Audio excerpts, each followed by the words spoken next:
Good day, class. Professor Penguin here, waddling back in with another lecture straight from history's most unhinged archives. Now, imagine this. You're the Pope, the most powerful religious figure on Earth, and one morning you wake up and think, you know what would be a great idea today? Digging up my predecessor's corpse and putting it on trial. Welcome to the year 897. A year where the Catholic Church absolutely lost the plot. All right, context time. It's the late 800s, and the papacy is, to put it mildly, a complete dumpster fire. Popes are getting installed and deposed faster than CEOs at Twitter. Political factions are fighting for control. It's chaos. In 891, a guy named Formosus becomes pope. Pretty standard dude, former bishop, decent reputation, probably smelled like incense and regret like all the rest. But Formosus made one critical mistake. He invited this guy named Arnulf of Carinthia to invade Italy and become Holy Roman Emperor. Now this really pissed off the local Roman nobles, who were like, "Bro, we had a guy for that. We didn't ask for your foreign invader, buddy." Anyway, Formosus dies in 896, natural causes, in his sleep, probably dreaming about Jesus or whatever popes dream about. And everyone's like, okay, that's done, moving on. But then, Stephen VII becomes pope. Now, Stephen had a problem. He was installed by those Roman nobles I mentioned earlier, the ones who hated Formosus. And Stephen needed to prove his loyalty to them. He needed to show he was their guy.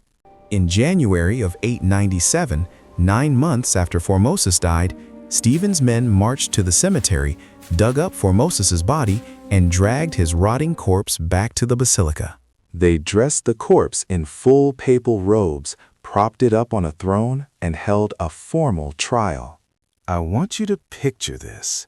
A room full of serious religious officials, candles lit, incense burning, and in the middle of it all is a 9-month-old decomposing corpse in a pope hat. Absolutely bonkers. So what were the charges? Stephen accused Formosus of 1. Violating church law by switching bishoprics, 2. Becoming pope through fraud, 3. General being a jerk behavior. Now here's the thing. They actually gave Formosus a defense lawyer. Yes, a lawyer for a corpse. Imagine being that guy. Meanwhile, Stephen is just going off, yelling at this dead body, pointing fingers, really letting him have it. According to some accounts, Stephen even appointed a deacon to hide behind the throne and speak for the corpse, giving answers in a creepy voice. So now it's a puppet show, a corpse puppet show, in the Vatican. Spoiler alert, they found Formosus guilty. Okay, so what's the punishment for a dead pope found guilty of crimes? Well, first, they stripped off his papal robes. Then they cut off the 3 fingers of his right hand, the blessing fingers. Then they dragged the mutilated corpse through the streets of Rome. And finally, they threw what was left of Formosus into the Tiber River. Then later, another pope, Sergius III, dug Formosus up again, put him on trial again, found him guilty again, cut off his head, and threw him back in the river.